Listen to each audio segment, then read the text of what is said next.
Bonjour à tous, je suis ravie de pouvoir vous retrouver pour faire cette vidéo et qui nous tient à cœur à Cathy et à moi, que je vais vous présenter parce qu'on a vraiment envie de nous partager sur ce sujet, mais la connexion nous empêche de le faire.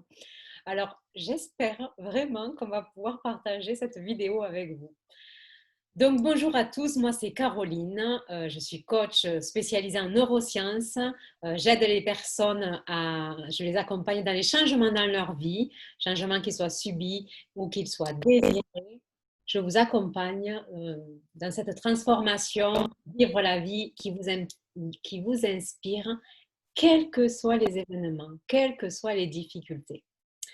Voilà, aujourd'hui, je vous présente Cathy. Je vais vous la laisser se présenter. Bonjour Cathy. Bonjour Caroline, bonjour à tous. Oui, donc je suis contente de faire cet enregistrement, cette interview avec Caroline parce qu'effectivement, comme vous avez pu le constater, on a eu des bugs à Internet. Mais bon, ce n'est pas grave, on ne se laisse pas abattre. Donc, je suis Catherine Brodhomme, de mon nom. Je suis une personne hypersensible avant tout parce que je tiens à noter ce point qui fait partie de moi et qui justement m'a permis d'être là où j'en suis, de faire ce que je fais. De métier à la base, au départ, j'étais coach sportif parce que c'était ma première passion lorsque j'ai découvert lorsque j'avais 8 ans. Et je m'étais promis de réaliser mon rêve de travailler dans le sport, chose que j'ai pu réaliser.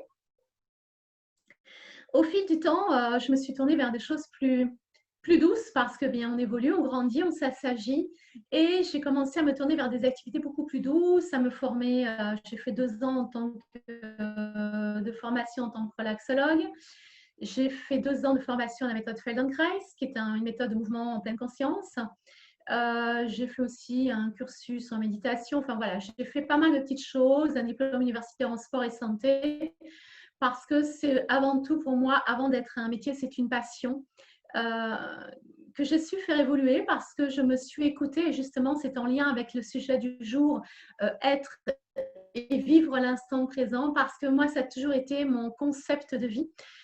Ça ne signifie pas pour autant que ma vie a été sans embûches, hein, loin de là. J'ai mené une vie comme tout le monde avec des hauts et des bas, mais néanmoins, euh, j'ai toujours su être à l'écoute de mes besoins, de mes envies, et puis j'ai essayé toujours au mieux, je dirais au mieux, de les respecter. Alors parfois c'était possible, parfois c'était plus difficile, parfois c'était voire même très compliqué, mais c'est pas grave. Ça a toujours été ma ligne de conduite qui me tenait à cœur. Et pour moi, c'était une forme de respect en fait. J'avais décidé en fait, pour tout vous dire, je me suis fait une promesse lorsque j'avais 16 ans. À 16 ans, ben, comme ça peut se produire des fois, il y a une dispute avec nos parents quand on est adolescent, on n'est pas toujours d'accord sur certains principes. Et je me souviens m'être mise en colère, être partie dans ma chambre et je me suis juré, je me suis juré que moi, j'aurais une vie que je choisirais, j'aurais une vie dans laquelle je vais vraiment essayer de m'épanouir le plus possible, d'être vraiment axée sur mon bien-être. C'était vraiment ouais, une grande décision qui est vraiment très, très importante parce que, bon, mes parents mais ils ne travaillent plus, étaient des gens qui étaient dans le commerce, qui travaillaient énormément, qui ne s'octroyaient pas pour ainsi dire, pas de plaisir, pas de temps libre. Et moi, c'était quelque chose d'excessivement frustrant et je ne voulais surtout pas leur ressembler à ce niveau-là. À ce niveau-là, je dis bien, parce que néanmoins, ils m'ont donné une bonne éducation. Mais en tous les cas, ça m'a permis vraiment de savoir ce que je ne voulais pas dans la vie et de pouvoir m'amener plus facilement sur mon chemin à moi, que j'avais vraiment envie de respecter, de suivre. Alors, bien, quand je dis d'être à mon écoute et de me respecter, ça ne veut pas dire pour autant que je suis égocentrique, d'accord? Parce que j'ai déjà entendu ce genre de raccourci que je trouve un petit peu réducteur. Non, euh, il faut quand même être conscient qu'à partir du moment où soi-même nous sommes bien avec nous-mêmes, automatiquement, ça va se répercuter sur nos proches, sur notre mari, nos enfants, notre famille, nos amis, etc. Si vous êtes plombé sans arrêt, eh bien, qu'est-ce qui va se passer? Ça va se répercuter sur vos proches. Donc, c'est un petit peu ma politique, c'est de se dire, bah, si tu veux que les autres soient bien autour de toi, commence déjà par toi. Ça ne veut pas dire qu'on ne s'occupe pas des autres, loin de là, bien au contraire, parce qu'à partir du moment où on est bien avec soi, on est beaucoup plus disponible pour les autres, on est beaucoup plus à l'écoute, on est plus réceptif, on est plus alerte. Je trouve qu'on accompagne plus. Alors que quand on est plombé, bah, pour accompagner, c'est pas qu'on ne le veut pas, mais il y a des jours, c'est peut-être plus compliqué. Et, euh, et puis on n'a pas l'esprit, en fait, on n'a pas un esprit suffisamment ouvert quand on est plombé pour pouvoir venir en aide aux autres. Et puis, autre argument aussi que j'ai, c'est de me dire, mais si tu aimes tes proches, comment vas-tu faire pour les aider si toi-même tu n'es pas bien? Si toi-même tu es plombé, comment veux-tu faire pour aider tes proches? Enfin, moi, ça me paraît un peu hallucinant, quoi. C'est vraiment... si vos proches, à un moment donné, ont besoin de vous, si un de vos enfants a besoin de vous à un moment donné, et que justement, vous êtes complètement plombé pendant cette période-là, comment vous allez faire? Vous allez essayer de vous raccrocher, vous allez essayer de surjouer. Nos proches et nos enfants ne sont pas dupes, loin de là. Et ça veut dire que vous allez tirer de plus en plus sur la corde et jusqu'au moment où vous allez terminer en burn-out ou en catastrophe. Bref, voilà. Donc, voilà, j'explique donc pourquoi, en fait, cette philosophie de vie. Parce que moi, je dis qu'on n'a qu'une vie. En tous les cas, on n'a qu'une vie là actuellement sur Terre et on est là pour en profiter, pour la vivre pleinement. Pour moi, on n'est pas sur Terre pour se tuer à la tâche. On n'est pas sur Terre pour passer son temps à souffrir et à râler. Pour moi, on est sur Terre pour avancer. Donc, ça a toujours été mon leitmotiv. J'ai toujours vécu avec des projets que j'ai mis en place. J'ai eu aussi des projets qui ont avorté, hein, bien sûr. Ça ne veut pas dire que je réussis tout ce que j'entreprends dans ma vie, non. Je reste humaine. Mais en tous les cas, j'ai toujours eu cette volonté de m'enrichir, mais dans tous les sens du terme. Hein. Je ne parle pas de l'aspect financier. Pour moi, la richesse, c'est d'être bien dans sa peau, c'est d'être bien dans sa tête, c'est d'être bien entouré, c'est d'aimer ce que l'on fait, c'est de s'aimer soi-même. Voilà, c'est ça pour moi. La première richesse, c'est déjà comment je me sens avec qui je suis et ce que je fais. C'est... Tu peux intervenir, Caroline, pardon, parce que je parle et je ne vais plus m'arrêter. Mais c'est très, très passionnant. J'ai même pas envie de te couper parce que c'est tellement vrai. C'est très passionnant. Tu es très, très inspirante. Alors, j'ai envie que tu partages tout ça, forcément. J'ai envie de te poser une question. Peux-tu nous dire, selon toi, la différence entre être plutôt dans l'être et non le faire? Comment tu le perçois et quels sont les impacts en fait sur la vie? Qu'est-ce que ça peut donner d'être plutôt dans l'être et non dans le faire? Alors, oui, pour moi, ce sont deux choses qui sont complémentaires, totalement différentes et complémentaires. Pour moi, une vie, on ne peut pas être en permanence dans le faire ou en permanence dans le être. Moi, je relie le faire les choses, avancer, c'est vraiment être dans le mental, de prévoir, d'organiser, d'agir. Et être, c'est plutôt être à l'écoute de ce que je ressens, de mes besoins, de mes envies. Est-ce que je par exemple, comment je me sens avec moi-même? Tiens, qu'est-ce que mon cœur aurait envie de faire? Qu'est-ce que mon cœur aurait envie de vivre? Qu'est-ce qui me ferait plaisir pour me mettre en joie? En fait, je dirais que être, c'est quelque chose qui n'est pas palpable concrètement, alors que le faire, ben oui, c'est une action pour avancer concrètement dans la vie, c'est entreprendre un projet, moi, j'étais confrontée, je vais vous prendre un exemple concret en parlant de ma situation, parce que je pense qu'il n'y a pas plus facile que d'expliquer par des exemples. Comme je vous l'ai dit, j'étais coach sportif et relaxologue et je sentais depuis 2 ans qu'il y avait un truc qui me manquait, que ça avait besoin d'évoluer encore, j'avais besoin encore de passer un stade au-dessus.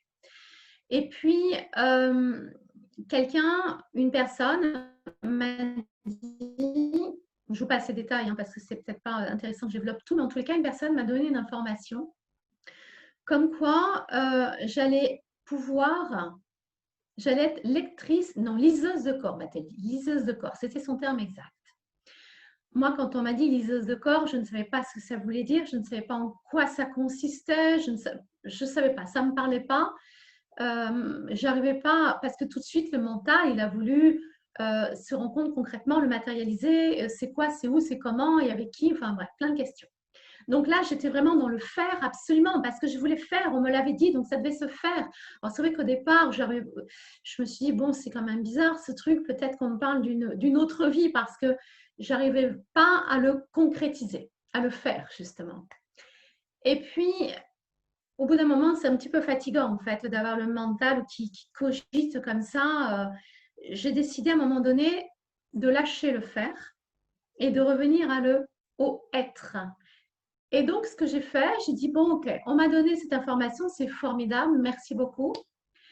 Je vais arrêter de me masturber le cerveau à savoir où, quand, quoi, comment, par quels moyens, etc., etc. Je lâche prise totalement et je vais ressentir en moi ce que j'ai à ressentir. Je vais me recentrer sur moi, être à l'écoute, simplement. Il viendra ce qu'il viendra. Peut-être que j'aurai des informations pour concrétiser ce que l'on m'a dit, ou peut-être que je n'en aurai pas, ce n'est pas grave. En tous les cas, je n'ai pas fait ça dans l'intention d'avoir un résultat. J'ai lâché prise totalement. Je suis revenue dans le être à 100%.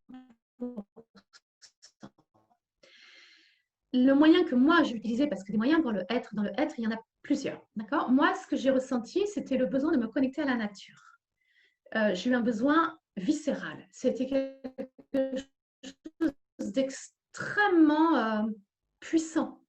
C'était vraiment, je ne sais pas à quoi le comparer, mais c'était quelque chose qui était vraiment très important pour moi. J'avais ce besoin d'aller dans la nature parce que j'ai l'impression que sinon j'allais être malade. Vous voyez, vous dire à quel point c'était important pour moi.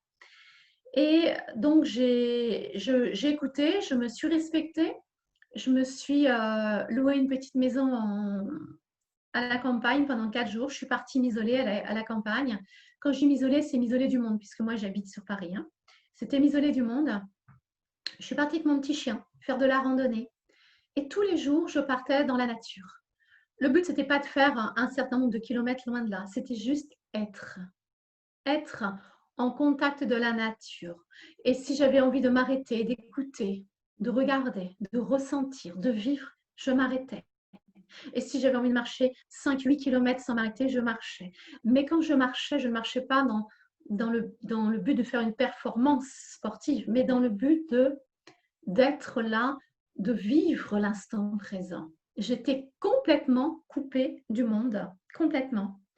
Je vais vous dire qu'il n'y avait même plus de pensées parasites qui venaient là en me disant à quelle heure il est ou à quelle heure tu rentres ou tiens, est-ce qu'un tel ceci. Non, en fait, j'avais complètement coupé. J'étais moi avec moi, mon petit chien et la nature. Et j'ai passé 4 jours extraordinaires, extraordinaires. C'était extrêmement puissant au niveau de mon ressenti. Ça paraît peut-être, ça peut sembler exagéré, mais moi, tel que je l'ai vécu et tel que j'en avais besoin, c'était quelque chose d'exceptionnel. J'ai vécu 4 jours de rêve exceptionnels, de me retrouver face à moi-même. Et ce qui n'est pas facile toujours de se retrouver seul face à soi-même. Hein. J'allais te dire, ce qu'on peut retrouver comme point en commun, c'est que quand on est là, confiné, on est coupé, on nous interdit de faire, en fait, en quelque sorte. Et beaucoup se retrouvent, en fait, face à eux-mêmes et perdus. Et complètement, en fait, perdus parce qu'on n'a pas l'habitude. On a plus l'habitude, en tout cas, d'être plutôt dans le faire, plutôt attaché au résultat que à soi. Ça, c'est quelque chose. Complètement. Mais complètement, c'est exactement ça. C'est parce qu'en fait, on a le mental on entend un truc à la radio, on reçoit un coup de fil, on va regarder ses mails, etc. Donc, on a toujours quelque chose qui va nous détourner l'attention. Alors que là, moi, j'avais fait le choix. C'était même pas un choix. Non, pas quelque chose que j'avais réfléchi, c'était quelque chose que je vivais comme ça. Parce que, voilà, c'est quelque chose que je ne peux pas expliquer et que j'ai ressenti qui devait se passer comme ça. Voilà. Et quand je suis rentrée de ces 4 jours, il y a eu le confinement le lendemain. Et donc, je suis repartie à la campagne. Au moins, Et tu là, ça a t'es été… préparée. Oui, oui, oui, tout à fait. Et à la campagne, là où j'étais, en fait, où je suis d'ailleurs actuellement, euh, on est entouré de nature. Donc, j'avais la liberté de pouvoir aller dans la nature. Je n'allais pas loin, hein, parce que bon, c'est un peu la pampa, le bois de pin, la pampa. Mais en tous les cas, tous les jours, ma petite chienne m'emmenait dans la nature. Et je restais une demi-heure, trois quarts d'heure assise à écouter, à observer, à ressentir. Alors, c'est une pensée qui passe, que j'accueille, que je… Vous savez, c'est la pensée que l'on accueille, mais sans essayer de la comprendre, de l'expliquer. Et on la laisse repartir telle qu'elle est venue. Et puis, on entend un oiseau, puis le vent dans les arbres, et puis, paf, une pensée. Et puis, voilà. En fait, on devient, à un moment donné, on est sur pause et on devient spectateur de soi et de son environnement. C'est ça, en fait, être. Être, c'est être spectateur de ce qui se passe en soi et autour de soi. C'est juste vivre l'instant présent à 100%. Et quand j'étais dans cet état, j'ai reçu une information par rapport à ce que l'on m'avait dit comme quoi j'allais être liseuse de corps. Et là, j'ai reçu l'information du comment j'allais le faire. Alors, je ne vous dis pas l'excitation. Et, mais mon mental, tout de suite, là, paf, il est revenu en me disant quoi, mais tu vas faire comme ça, mais c'est pas possible, mais non, mais de toute façon tu sais pas dessiner. Et puis j'ai dit bon, le mental, le poète, c'est bon, j'écoute mon cœur, j'ai ressenti ça, je vais le faire et j'ai expérimenté sur moi. Ça a été quelque chose d'assez extraordinaire quand j'ai expérimenté sur moi, mais mon mental m'a dit bah oui, mais évidemment que c'est extraordinaire puisque c'est toi. Voilà, c'était sans surprise un petit peu. Donc, j'avais besoin encore de preuves pour mon mental, parce que c'est ça le problème, hein, c'est que le mental, il a toujours besoin de preuves. Et donc, je suis allée chercher les preuves. Et donc, j'ai appelé une personne que je connaissais uniquement, que j'avais vue une fois en visioconférence parce qu'on était coachés par la même coach à l'époque. Et je lui ai demandé si elle voulait bien se prêter au jeu pour que je la coach, selon les informations que j'avais reçues. Donc, j'ai posé les questions, en fait, pour établir le protocole de mon coaching de liseuse de corps. J'ai posé des questions à l'univers. Vous mettez ce que vous voulez derrière l'univers, Dieu, la terre, peu importe, chacun ses croyances. Mais en tous les cas, j'ai posé des questions pour savoir comment devait se passer mon protocole, puisque ça n'était pas quelque chose, un processus que l'on m'a enseigné. Et tel que j'ai reçu les informations, j'ai expérimenté sur cette première personne. Et ça a été quelque chose de fulgurant, de dingue. Même moi, j'étais sidérée de donner, parce qu'en fait, être liseuse de corps, c'est quoi? Oui, parce que je ne voulais pas expliquer. En fait, c'est être capable de lire le corps de la personne sans même l'avoir vu physiquement, hein, puisque maintenant je le fais même à partir d'une conversation téléphonique uniquement, je me connecte à l'énergie de la personne.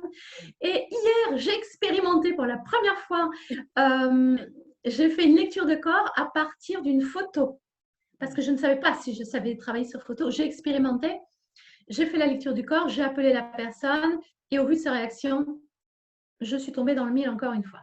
Et qu'est-ce que je lis au travers du corps? Eh bien, je lis les blessures, je lis les mémoires émotionnelles qui bloquent. Vous savez, par exemple, quand vous avez un projet, vous prévoyez de faire un truc et le truc plante. Et vous essayez d'une autre manière et il y a encore un nouveau truc qui vous plante. Vous savez, il y a des choses qui nous plombent des fois à répétition. On se dit, mais merde, qu'est-ce qui se passe? Pourquoi? Qu'est-ce qui se passe? Pourtant, je fais les choses.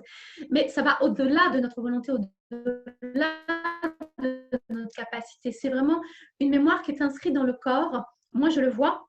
C'est une mémoire qui peut venir de votre enfance, adolescence, qui peut être transmise par votre papa, votre maman, par vos grands-parents. Donc, ça peut être transgénérationnel.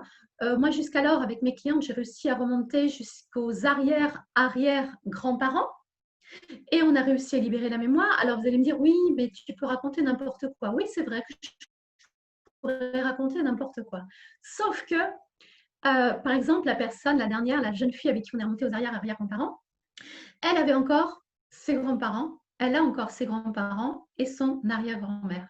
Et donc, elle a pu les interroger et avoir la confirmation de ce que je lui avais dit. Parce qu'il est important pour moi, quand je coach les gens, de ne jamais accepter que les gens prennent ce que je dis pour argent comptant. Parce que sinon, comment pourrait-on faire un travail? Imaginez-vous que je dise à une personne, ben voilà, en fait, oui, à 4 ans, à 4 ans et demi, tu as vécu ça, voilà, donc on va faire un travail là-dessus. Si la personne en face de moi n'en a aucun souvenir, qu'est-ce que je vais aller travailler sur un truc? Pour moi, il est important que cette personne puisse se souvenir, puisse avoir une pleine conscience de ce que je lui raconte. Donc, moi, je reçois pendant la séance, je reçois des informations. Je veux dire, je suis connectée, je ne sais pas quel mot on peut mettre. En tous les cas, je reçois des informations sur des situations, sur des membres de la famille, sur des émotions, sur des caractères, sur des postures, etc., que je transmets. Et en transmettant cela, ça révèle à la personne justement la mémoire d'un fait qu'elle a pu oublier pour se protéger justement. Voilà. Et donc là, ça nous permet enfin de pouvoir faire des exercices et de libérer les mémoires bloquantes pour que la personne puisse se retrouver, elle, sans avoir de poids. En fait, on libère toutes les mémoires qu'il y a autour de soi et en soi, avec son environnement et sur soi, tout simplement. Et pour faire cela, je dois vraiment, vraiment être dans le être. Parce que là, je ne travaille pas du tout avec le faire. Je ne suis pas du tout dans mon mental. Je suis à 100% dans le être. Parce que ce n'est pas mon mental qui me dit, tu dois faire ça, ça ou ça. Quand à un moment, je sens que la personne est prête, qu'elle a compris la mémoire bloquante, là seulement, je me dis, OK, ça y est, c'est bon, tu es prête, on va faire un exercice. Et là, je me connecte et je reçois l'exercice que je dois lui faire faire. Ah, super intéressant. C'est vraiment très, très intéressant. Ouais. Et oui, parce que c'est vraiment, c'est un lâcher-prise total. Oui. Ah oui, Total. on est carrément dans l'être, là, ça c'est sûr que toi tu l'expérimentes vraiment euh, au quotidien et en même temps tu le montres à tes coachés, à tes clientes euh, carrément quoi, dans Ah tes... oui. Et tu vois, sincèrement, quand j'étais plus jeune, quand j'avais jusqu'à là, je dirais à peu près de 25 ans, j'étais quelqu'un d'hyper active, d'hyper sportive.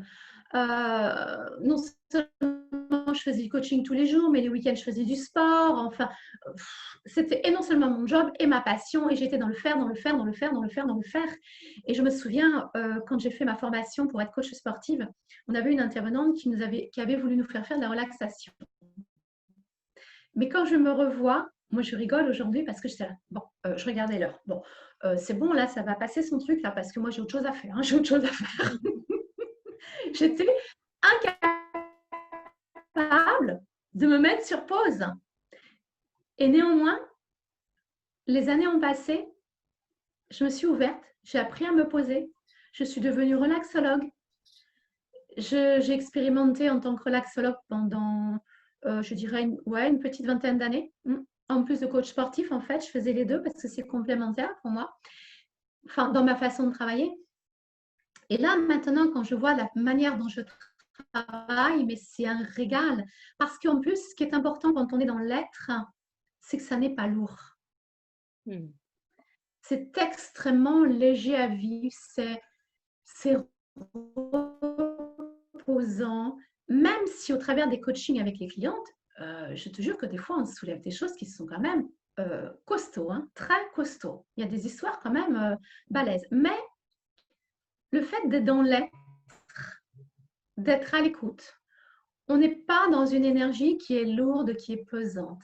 À la fin de la séance, même la personne, elle est bien, elle repart toujours avec la banane, toujours parce que justement, on a libéré, on a fait ce travail pour être. C'est ça qui est intéressant, je trouve vraiment qu'il faut comprendre que revenir à soi, à son être, apprendre à vivre l'instant présent pour nous aider à aussi rebondir, pour nous aider à se retrouver et à aller de l'avant. Je trouve que c'est très important aussi. Oui, mais c'est exactement ce que tu dis, Caroline. C'est vrai. Euh, Vous savez, souvent, quand on a ah oui, mais moi, j'ai pas le temps, j'ai plein de choses à faire, mais tu comprends, j'ai autre chose à faire. Mais moi, quand je faisais coaching en clientèle à domicile, mais combien de fois je disais à des gens, mais prenez le temps, vous savez, faites attention, protégez-vous, prenez le temps. Oh oui, mais non, mais si vous croyez que j'ai que ça à faire. Et puis, comme par hasard, bah, quelques mois après, j'ai un monsieur, il m'a fait un burn-out, mais carabiné, quoi. Et je lui dis, vous ne m'avez pas écouté, je vous avais dit, faites attention. En fait, on ne se rend pas compte. Quand on n'est pas dans l'être, on ne se rend pas compte de la puissance de cela. Quand on est dans le faire, dans le faire, dans le faire, on accumule, on accumule, on accumule, on endosse, on encaisse, on s'en prend plein la poire, et jusqu'au jour où, bam, il y a un truc qui nous rattrape, et puis on se dit, ah bah tiens, je ne sais pas pourquoi, je suis malade, ah, je ne sais pas pourquoi, j'ai fait un burn-out, ah, je ne sais pas pourquoi, je suis contrariée, je ne suis pas bien. Bah ouais, mais à un moment donné, quand est-ce que tu vas t'arrêter, t'asseoir et te laisser aller, quoi? Ouais. Parce que les gens ont l'impression de perdre du temps. Mais mon Dieu que non, Mm. c'est bien tout l'opposé. À partir du moment, dans ma façon de travailler aujourd'hui, je ne parle pas en coaching, hein, je parle dans ma façon de travailler. Parce que même si je coach, ben, entre deux, il y a du boulot, je fais des publications, je fais des choses. Eh bien, j'ai même adopté cette façon de faire dans mon travail. Je ne fais pas moins de résultats dans mon travail, mais par contre, j'ai beaucoup plus de temps libre. Je me sens beaucoup moins fatiguée. J'ai beaucoup moins de pression. Parce que toujours être dans le faire, on se met la pression en permanence. En permanence. C'est le challenge, c'est la to-do list qui n'en finit plus. Je barre un truc, mais j'en rajoute un. Ok, moi aussi, je fais des to-do list, hein, bien évidemment. Mais en tous les cas, je gère. Je vais aux urgences. Et puis, des fois, quand on prend le temps de revoir sa liste, on se dit, oui, ben, en fait, ça, non, ça, c'est pas aussi urgent que ça. En fait, je m'aperçois que là, je vais pouvoir le gérer. Tout est une question, pour moi, de décision. Ce n'est pas une question de temps, c'est une question de le vouloir et de décision. Là, je sais qu'il y a des gens qui auront envie de m'arracher les cheveux quand je dis ça, mais ce n'est pas grave parce que je l'ai suffisamment expérimenté sur moi, Ouais. je l'ai suffisamment expérimenté sur mes clientes pour savoir que c'est vrai. Moi, les gens qui me disent ah ouais, mais tu comprends, Cathy, j'ai pas le temps, je peux pas faire ci, mais moi j'ai des enfants, mais moi j'ai un travail, mais moi j'ai ah ouais, mais tu as raison, c'est vrai que moi j'ai rien à faire de ma vie. Hein. Moi, je suis sur le lit toute la journée. Oui, Non, c'est mais il faut arrêter de se mentir, quoi. ça. C'est vraiment ça. Donc, est-ce que tu veux que je propose un exercice pour vivre un peu dans l'être? Ouais, super, ça serait super intéressant. Merci, oui, de leur proposer un exercice, oui. Ok, bien. Alors, pour faire cet exercice, je vais vous inviter à vous asseoir. Pour s'asseoir, on va bien caler l'appui des fesses. On va bien caler l'appui du dos. Et vous allez poser vos deux pieds au sol, bien à plat. Vous faites en sorte d'avoir les pieds un petit peu écartés l'un de l'autre, ainsi que les genoux. Les bras, vous allez les relâcher, vous allez poser les mains sur les cuisses. Alors, peu importe, hein, les paumes vers le plafond, les paumes sur les cuisses, moi, ça m'est égal. Ce qui m'importe, en fait, c'est que vous ayez la sensation de pouvoir relâcher les bras et relâcher les épaules. Voilà. Vous ajustez la position de la tête à l'axe de la colonne vertébrale pour être bien droit, pour qu'elle soit bien droite et que ça puisse faciliter la circulation de l'air lorsque vous respirez. Vous allez laisser passer un soupir et puis, si vous le voulez bien, vous allez fermer les yeux. Voilà, je ferme les yeux avec vous. Il n'y a rien à voir. Il y a juste à écouter et à vous laisser porter. Dans un premier temps, je vous invite à accueillir par le ressenti, accueillir votre position. Est-ce que votre position est confortable ou est-ce que vous avez besoin de la réajuster, de recaler l'appui du dos, de recaler l'appui des fesses? Est-ce que les épaules sont suffisamment relâchées? Puis, vous allez prendre conscience de l'appui de vos deux pieds sur le sol. Ils sont bien à plat, des orteils jusqu'au talon.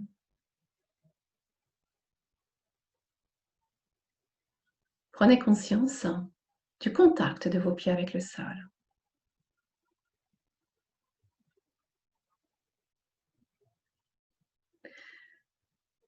Vous allez vous placer ensuite à l'écoute de votre respiration.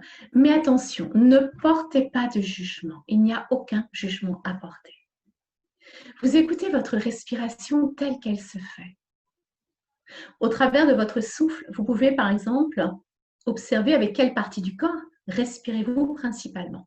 Est-ce que vous respirez plutôt avec le ventre ou alors avec la cage thoracique ou peut-être encore plus haut, une respiration sous-claviculaire. Quelle qu'elle soit, ne changez rien, laissez faire. Quel est le rythme de votre respiration?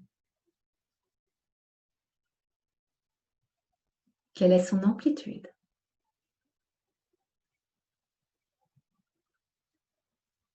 Vous allez vous apercevoir que lorsque l'on place son attention sur sa respiration, on a tendance au départ à la changer un petit peu et puis progressivement, elle va revenir vers quelque chose de plus naturel. Vous devenez spectateur de votre corps qui respire. Ne soyez pas dans le vouloir, soyez simplement dans l'observation. J'observe mon corps qui respire. Quel que soit son rythme, quelle que soit son amplitude. C'est ainsi, à l'instant présent, on ne se pose pas de questions, on ne cherche pas à changer quoi que ce soit, on accueille.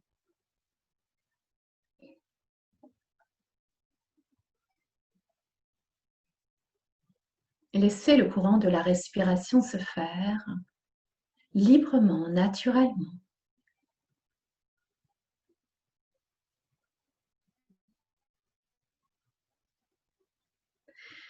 Puis vous allez placer votre attention sur le sens de l'ouïe. Laissez venir à vous tous les bruits environnants.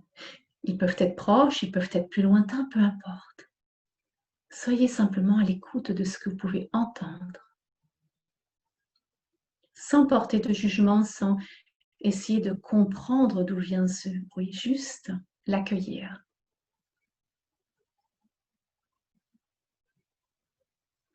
Peut-être pouvez-vous ressentir un parfum, une odeur.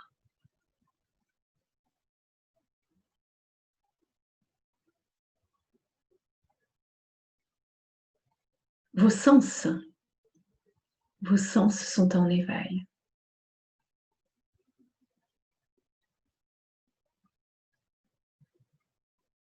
Peut-être venez-vous de manger quelque chose et avez-vous encore le goût dans la bouche.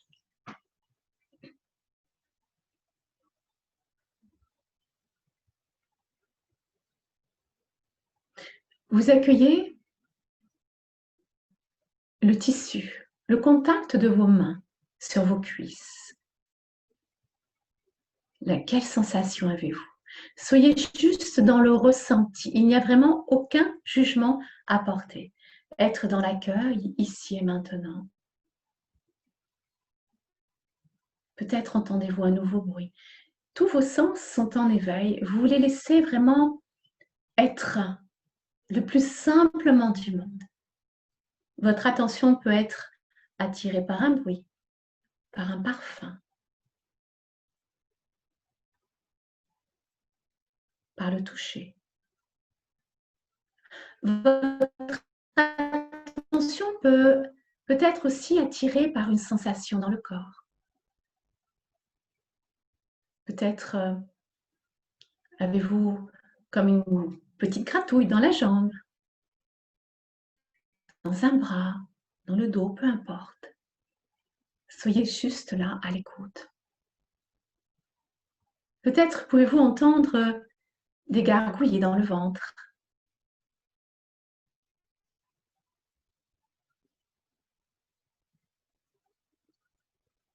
Laissez-vous simplement porter par vos sens, par votre corps. Peut-être une pensée vous parvient bien Ce n'est pas grave, accueillez-la, cette pensée, et laissez-la repartir telle qu'elle vous est parvenue. Ne portez pas de jugement.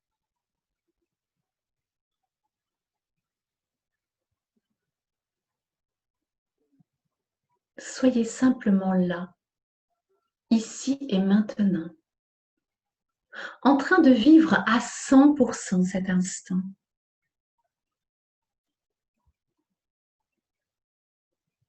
Il n'y a rien à juger, il n'y a rien à expliquer. Juste être dans l'accueil, c'est comme ça, là, en cet instant.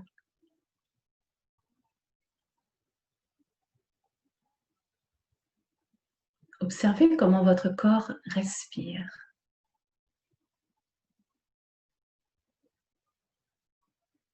Peut-être pouvez-vous constater que votre respiration a changé par rapport à tout à l'heure.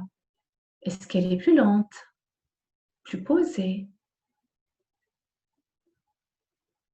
Est-ce qu'il y a des temps, par exemple, de rétention poumon plein à la fin de l'inspire? Est-ce qu'il y a un temps de rétention poumon vide à la fin de l'expire? C'est une question que je vous pose, ce n'est pas une affirmation. Et ne cherchez pas à créer quoi que ce soit. Soyez simplement là, à l'écoute de ce qui est.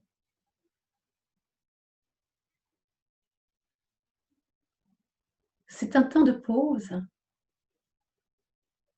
Un temps durant lequel le temps se met en suspens. C'est un temps pour vous régénérer, pour vous offrir le droit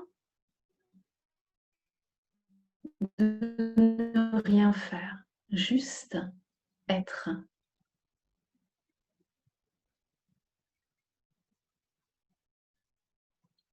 Un temps de pause qui va vous permettre de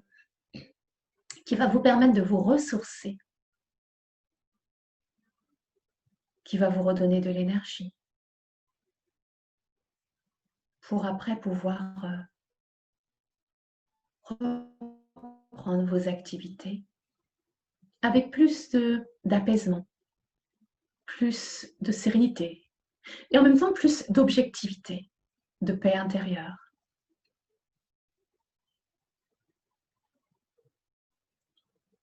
Prenez le temps de vous remercier de vous être offert ce temps de pause.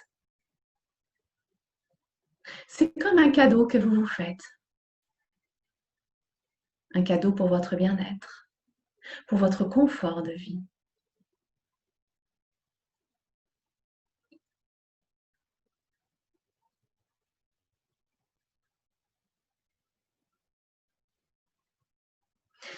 Et puis, je vais vous inviter à redynamiser votre respiration. Pour cela, vous allez prendre une inspiration un peu plus lente, un peu plus profonde. On inspire et on soupire en expirant. Encore une fois. Inspirez un peu plus profondément. Expirez en soupirant. Et puis, lorsque vous vous sentiez prêt, vous accueillez les bâillements, les étirements.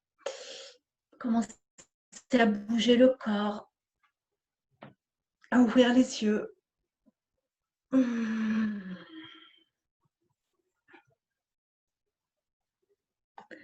Bien. J'espère que vous allez bien, que vous avez profité de ce petit temps de pause. Alors, oui. Ça va, Caroline?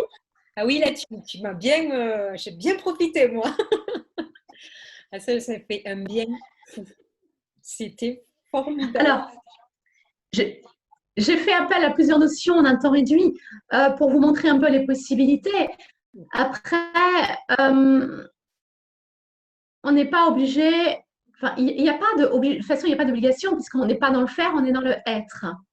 Alors, plusieurs notions que je voudrais vous spécifier quand même, c'est la notion de temps. Parce que souvent les gens, ah ouais, mais attends, mais je dois le faire, j'ai pas beaucoup de temps, tu comprends, moi. Non, mais si je vous dis que quand, par exemple, je vais chez le médecin, je suis dans la salle d'attente, je suis. Je vais prendre le métro, Alors, le métro, entre le bruit, les odeurs, la promiscuité, un vrai bonheur. Ben, qu'est-ce que je fais? Quand je suis assise, je me mets dans ma bulle et je fais l'exercice.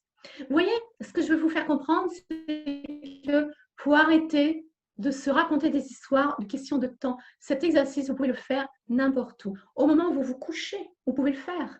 Au moment où vous vous réveillez. Ah ouais, mais moi, tu comprends, moi, je me lève à 6 heures du matin. Eh bien, écoute, franchement, fais-le 1 minute parce que ça n'est pas une question de durée. La question importante, c'est la qualité du moment que vous allez passer. Ça peut durer 1 minute, 1 heure, on s'en fout. Ce qui importe, c'est waouh, comment je ressors de cette minute et comment je ressors de cette heure. Vous voyez ce que je veux dire? Il ne faut pas avoir de montre. On s'en fiche.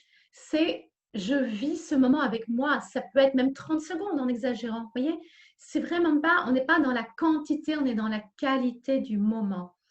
Moi, je vous ai donné un exemple en vous connectant à votre respiration. Je vous ai donné un exemple en vous connectant à vos sens. Mais vous le faites comme vous le ressentez être bon pour vous en cet instant. Il n'y a pas de il faut que. C'est comment moi j'ai envie de le vivre en cet instant. Moi, il y a des fois quand je le fais, je ne fais rien. Vous savez, c'est comme la méditation. Je vais être un peu moqueuse là, mais ce n'est pas méchant. C'est comme la méditation. Il y a des gens qui me disent oui, alors tu sais, moi, je médite tous les jours. Alors, je mets une bougie, je mets la musique, je mets le machin. Ouais, ben écoute, tant mieux, si ça te fait du bien, c'est génial. Moi, j'appelle ça du folklore. Moi, je n'ai pas besoin de tout ça. Moi, je vais m'asseoir par terre dans le jardin ou je me mets là sur une chaise, je vous dis dans le métro. Voilà, c'est tout. Si on a besoin de tout ce folklore pour se mettre en condition, ça devient un peu compliqué. Apprenez à faire les choses simplement. Simplement, vous êtes dans le train, vous êtes dans l'avion, vous êtes au travail, vous sentez que vous bossez sur un ordi, vous sentez qu'à bout d'un moment, la tête, elle commence à faire comme ça parce que vous êtes dans le faire, dans le faire, dans le faire. Vous reculez votre chaise du bureau pendant 1 minute. Hop, je ferme les yeux et pendant 1 minute, j'écoute mon corps, point, c'est tout. Et vous allez voir que 7 minutes, quand vous allez ouvrir les yeux, c'est waouh, ça rebooste en énergie en plus. Carrément, je suis tout à fait d'accord avec toi, ouais, complètement. Si on veut te retrouver, donc je t'ai mis de toute manière un lien dans les mails qu'ils reçoivent tous les jours, hein, où je leur partage la vidéo. Si les accompagnements dont tu nous as parlé vous intéressent, n'hésitez pas à te contacter. Je pense que sur Instagram ou sur... Oui, sur Instagram, c'est Cathy-8, je crois, le grand trait en bas, là, gros d'homme. Et sinon, je suis sur Facebook aussi à Catherine Gros-Dhomme, je crois. Je ne suis pas hyper au point au niveau de la technologie, mais je crois que c'est ça. Ouais, mais en tous les cas, sur Internet, c'est Catherine Gros-Dhomme. Voilà, j'ai mon site, c'est très simple. Voilà. Oui, n'hésitez pas, si vous voulez avoir des renseignements, à me contacter, si vous avez des questions à me poser. Vous allez voir, le travail, il est fluide, il est léger. C'est assez, j'allais dire, spectaculaire, mais oui, en toute... Je ne dis pas ça pour voilà, c'est spectaculaire au niveau des avancées des gens en peu de temps, en 2 mois de temps, comment ça booste parce que vraiment on va toucher à des choses profondes avec légèreté, qu'on élimine les gens, les femmes, parce que je coach 99,9% de femmes.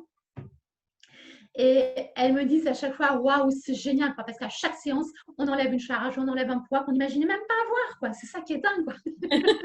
c'est des libérations à chaque fois. Et oui, elles me disent, mais je ne savais même pas que j'avais ça, quoi. Et je m'en souvenais même pas. Ou alors, oui, je me souviens de cette histoire, mais jamais j'aurais pensé qu'elle avait un tel impact. Et maintenant qu'on en parle, mais waouh, c'est génial, parce qu'effectivement, maintenant que tu me dis, je me rends compte que ça avait bloqué, ça avait bloqué, ça avait bloqué. Et en fait, la personne n'avait pas fait le lien que tout était lié, quoi. Tout était lié. C'est juste extraordinaire. Moi, je m'éclate avec les gens. C'est topissime, quoi. Et quand je vois les résultats, les femmes, elles arrivent au départ, elles sont comme ça. Au fur et à mesure des séances, elles ont le sourire, elles ont la banane et tout. Ouais, c'est génial. Bon, oh zut, on a déjà fini le coaching.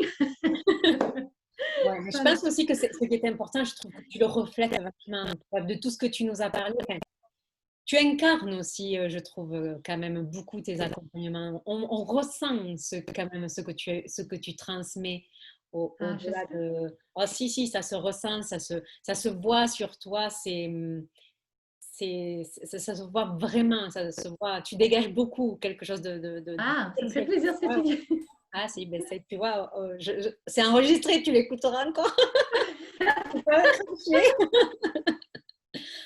Donc voilà, je te remercie. Oui, parce que je ne suis pas non plus hyper objective sur moi, quoi. Ben, non, mais on a tendance à tous être comme ça. Ouais, tout Merci du à fond du fait. cœur, Cathy. C'était super. Merci de ton invitation, Caroline. Franchement, c'était vraiment un grand, grand plaisir que d'être ton invitée. Mille merci Merci et à toi. belle Merci continuation. oui, merci pour ce partage que tu as fait pour tout le monde. Et puis on te Avec retrouve grand plaisir. sur les réseaux. Merci, Cathy, du fond du Tout cœur. à fait. Merci, Caroline. À bientôt. À bientôt. Bye bye.